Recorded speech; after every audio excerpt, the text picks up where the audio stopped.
Yes, so I used to run a writing group, and these were just my reference materials, so how not to write a novel, and then just these, characters and viewpoint. They're just good reference materials. I actually went to uni, I did a uni degree.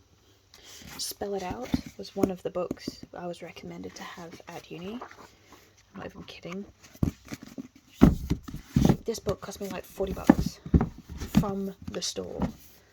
And then I find it's online for like $10. Obviously, everyone needs a thesaurus and a dictionary. This is a combined one. That's why it's so thick. Bill Bryson, funniest dude in the world. I don't read a lot of non-fiction, but I do like humorous things. This is definitely one of them. And then just a couple of cookbooks, you know, which I actually use. Like, I actually use these. They're really good. Jamie Oliver's amazing. His cook shows. Okay. Now, there's this one book. I'm Still Magic. A friend of mine, we were in the same writing group, and she gifted this to me. Can I remember her name? No. But...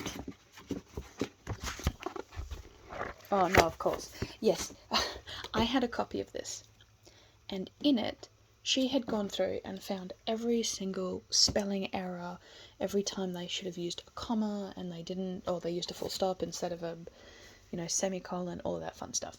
Literally, just the whole book, heavily edited, and just she'd write little jokes and notes to me specifically, just little references to like the things we talked about in writing groups, and etc, etc. It got eaten by my termites, so I went out and I bought a new copy. I cannot find her. I don't even remember her name. This was years and years ago, and I really miss it. But I remember all that. So when I'm reading this, right, like, hey, Paige, it's like, come over here.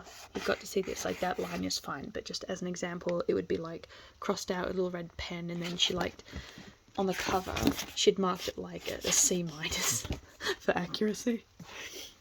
So, this is my bookshelf. Actually, this isn't my whole bookshelf.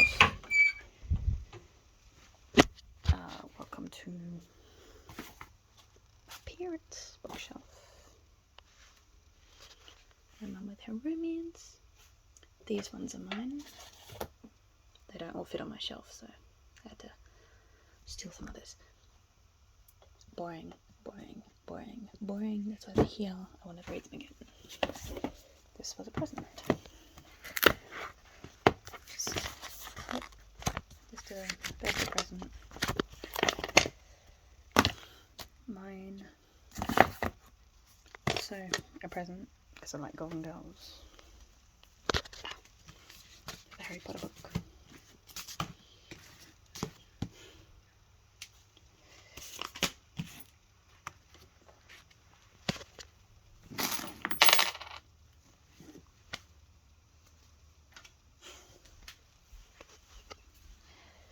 So yes, I have Matthew Riley, read all the Matthew Riley books. I have all of the Witcher books, which I've read the first 4. And I don't know, like, I like books. I think I have a habit of just buying books because the cover's pretty. That's actually why I bought this one. I bought this one first, which is the one I'm having trouble reading, and then I found out it was the 3rd book, and then I went out and bought these 2. But obviously I don't own them, they're my dad's. David Eddings, just all the David Eddings books, Sparhawk, of course. Now, I've read The Hobbit. I am currently listening to the 3 Lord of the Rings books. They are very hard to read, very easy to listen to. I have 8 hours to kill every day while I'm at work, so it's nice that my boss lets me do that. So yeah, but my bookshelf was 3 times the size and width of this. And it got eaten up, very sad.